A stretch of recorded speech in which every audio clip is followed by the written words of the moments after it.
तो इसमें जरूरी नहीं है कि एक टॉपिक एक ही दिन में खत्म हो जाए, क्योंकि हम हद से हद कितने क्वेश्चन कर सकते हैं, 30-35 क्वेश्चन को ढंग से समझने में 1 से 1.5 घंटा लग जाता है। अगर आप डिटेल की बात करेंगे, कॉन्सेप्ट्स की बात करेंगे, सिर्फ आंसर मार्क करना है तो वो आप किसी भी चैनल किसी भी किताब से कर सकते हैं, उसकी तो क्या ही बात है ना। और विद ऑफिशियल और ऑथेंटिक आंसर्स के साथ बात करने वाले हैं, तो एक एनर्जी को बना करके रखिएगा। ये पीडीएफ मैं आपके साथ शेयर कर दूंगी टेलीग्राम चैनल पे, इसके साथ लाइक शेयर करके एनर्जी बढ़ा करके एकदम अपने आसपास जो भी तैयारी कर रहे हो इन दोनों ही एग्जाम्स की, बिल्कुल लग जाइए और समझते हैं कुछ चीज़ों को। अब कहना क्या ही है, चीज़ों को समझना जरूरी है ना, बाल विकास के लिए इंपॉर्टेंट है बहुत ही ज़्यादा फेक चैनल्स के द्वारा।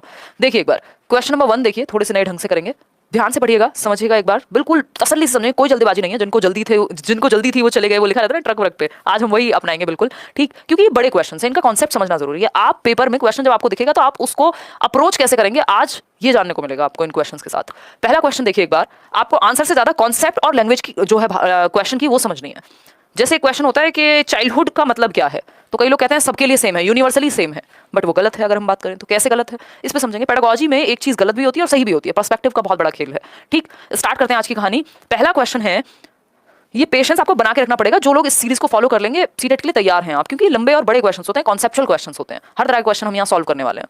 Which of the following statement, चाहे वो प्रीवियस हो, नए हो, पुराने हो, जैसे भी हो, which of the following statement is correct in context of development, यानी विकास के संदर्भ में निम्न में से कौन सा कथन सत्य है।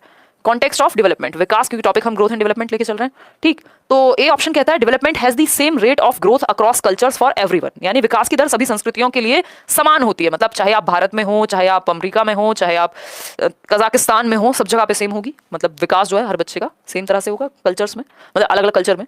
Development occurs only through learning that takes place in school, ऐसा बी ऑप्शन कहता है कि डेवलपमेंट सिर्फ लर्निंग से होगा, सीखने से होगा, जो कि स्कूल में की जाती है, मतलब विकास स्कूल में पढ़ के ही होगा। ऐसा जरूरी तो नहीं है जो लोग स्कूल नहीं गए उनका विकास नहीं हुआ, ऐसा कभी सोचा है आपने। फिर है development occurs only during the period of childhood, यानी सिर्फ चाइल्डहुड में होगा। ये तो वूम टू टूम होता है, अगर आपने मेरी प्रीवियस वीडियोस देखी हैं या बैचेस में भी अगर आप हैं, गर्भ से कब्र तक जाता है डेवलपमेंट, ये बात भी गलत। सिर्फ स्कूल में होता है, ये बात भी गलत कि लर्निंग के थ्रू। सभी कल्चर में सेम होता है, ये बात कहना गलत होगा। विकास का जो पक्ष है वो आपके कल्चर, विकास को बेसिकली जो डेवलपमेंट है लगभग हर चीज से अफेक्ट होता है, ठीक। तो हम ये नहीं कह सकते कि सभी कल्चर में सेम तरह से रेट जो है वो सेम होगा, स्टेजेस सेम हो सकती है बट दर आगे पीछे हो सकती है। हो सकता है अमेरिका में ज्यादा रिसोर्सेज अवेलेबल हो तो बच्चे की जो ग्रोथ और डेवलपमेंट का रेट है मे बी फास्ट हो आपसे ज्यादा, है ना, तो रेट में दर में अंतर आ सकता है, स्टेजेस सेम रहती हैं। अगर मैं बात करूं तो भाई इन्फेंसी, चाइल्डहुड, एडोलेसेंस, अडल्टहुड, ये सबके लिए सेम है, लेकिन रेट में तो अंतर हो सकता है। दो बच्चे जो सेम उम्र के हैं, 4 साल का बच्चा है, एक 5 साल का बच्चा है, या दूसरा भी 4 साल का बच्चा है, उनमें भी अंतर देखने को मिलेगा रेट में, किसी में तेजी से हो रहा होगा, किसी में थोड़ा कम होगा, ठीक। डी ऑप्शन है डेवलपमेंट इज मल्टी डायमेंशनल। देखो एक एक ऑप्शन को समझने अगर आप आए हो तब तो काम बनेगा, अदरवाइज तो क्वेश्चन तो आप कहीं से भी कर लो, तो पेशेंस के साथ समझिएगा। डेवलपमेंट इज मल्टी डायमेंशनल, यानी बहुआयामी होता है, यानी कई आयामों में होता है, जैसे फिजिकल, कॉग्निटिव, सोशल, इमोशनल। ये पीसीएसई हम डिस्कस कर चुके हैं। शारीरिक पक्ष में भी होगा, संज्ञानात्मक आपके दिमाग भी डेवलप होगा, सोसाइटी में सोशल डेवलपमेंट, सामाजिक विकास भी एक व्यक्ति का होता है, और इमोशनली भी आप डेवलप करते हैं। तो ये मल्टीपल एस्पेक्ट्स में होता है, मल्टी डायमेंशनल है, कोई एक डायमेंशन नहीं है इसकी, बहुआयामी है, कई पक्षों में होता है अगर हम बात करें, कई डोमेन्स में होता है अगर हम बात करें। इसी क्वेश्चन को थोड़ी सी लैंग्वेज ट्वीक करके दे देगा, आप घबरा जाएंगे। तो हमें बात समझनी है कि पूरी बात का निष्कर्ष क्या निकल के आ रहा है, क्वेश्चन ने पूछा क्या है हमसे, ठीक। आगे बढ़ेंगे क्वेश्चन नंबर 2 पर। Sequence of development among children from birth to adolescence is, जन्म से किशोरावस्था तक बच्चों में विकास किस क्रम में होता है। सीक्वेंस क्या रहेगा, कब से, बर्थ से लेकर के, यानी जन्म से लेकर के किशोरावस्था यानी 18-19 साल तक, क्या आपका एक सीक्वेंस रहता है डेवलपमेंट का, birth to adolescence. Sensory, concrete और एब्स्ट्रैक्ट, या फिर अमूर्त पहले होगा, सेंसरी बाद में होगा, और कॉन्क्रीट। इसमें तो एज सच आपको अपने आप समझ के आंसर करना है, क्योंकि इसको कोई स्टेटमेंट तो है नहीं कि मैं आपको एक्सप्लेन करके समझाऊं, ये तो इन्होंने 3 वर्ड्स दे दिए, इन्हीं को आगे पीछे कर दिया।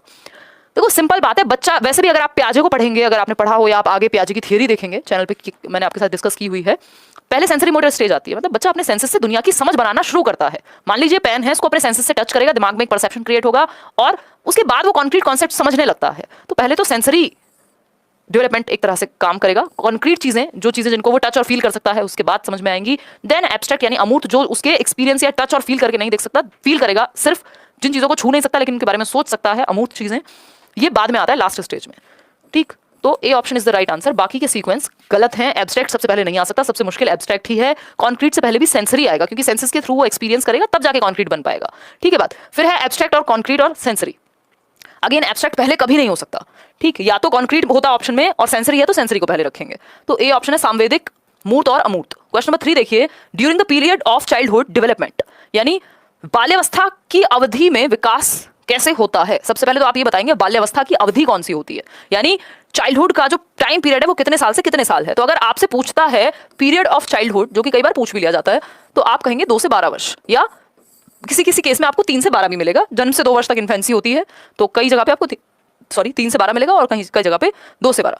ठीक, अब अगर बात करें इसमें भी 2 स्टेजेस होती हैं, एक होता है अर्ली चाइल्डहुड यानी पूर्व बाल्यावस्था और दूसरा होता है लेटर यानी उत्तर बाल्यावस्था। ये जो अर्ली चाइल्डहुड है ये 2 से 6 वर्ष होगा और लेटर चाइल्डहुड आपका 6 से 12 वर्ष होगा। ठीक, एक आध साल इसमें ऊपर नीचे, कभी कोई प्याजे के अनुसार 1 साल पीछे 1 साल ऊपर, बस इतना ही फर्क आता है।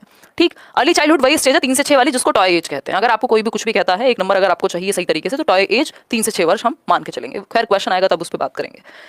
तो कहानी कुल मिला के ये हुई कि जो पीरियड ऑफ चाइल्डहुड है उसमें डेवलपमेंट होता कैसे है, स्लो होगा और मेजर नहीं किया जा सकता। Is multi layered and complex यानी बहुस्तरीय और मिश्रित होता है, या हम कॉम्प्लेक्स को एक तरह से कह सकते हैं जटिल होता है। Consists only of quantitative changes, सिर्फ मात्रात्मक परिवर्तन होते हैं डेवलपमेंट में, तो